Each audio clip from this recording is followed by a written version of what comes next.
Danes pa končno testam Lidlove piškote. Jaz sem že ready. Lačna sem, samo kontrole tudi nimam, tako da ajde gremo. Prvi so teli piškoti s pistacijo, pa neko filo noter, tako da kar gremo.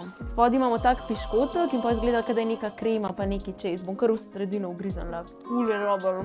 Oh my god. Jaz imam feeling, da jače od tega ne more iti, tako da 10 od 10, 11 od 10, najvišji kar gre. Naslednji velikonočni piškoti z vaniljevo kremo. Jaz imam ful rada vaniljevo kremo, pa še zdaj le bojo prazniki, tako da fitting zelo.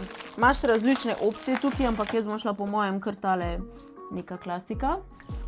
Spodaj ta piškotka je tisti maslen piškot, tako da je buttery feeling, ki se ti stopi v ustih. Bolano, 9 od 10. Naslednji piškoti preliti z mlečno čokolado, te so malo bolj orank porcije, ampak okej. Pa dajmo ga. Všeč mi je zato, ker je ful tak tanek preliv s to čokolado in pa ni preveč sladko, ker me je malo skrbelo, da bo preveč sladko, ampak je glih perfekten. Jaz dam 8 od 10. Evo zadnji piškotki, neki coconut rings, te so meni taki za na kavo zraven dati na mizo, tako da se že veselim. No, pa dajmo.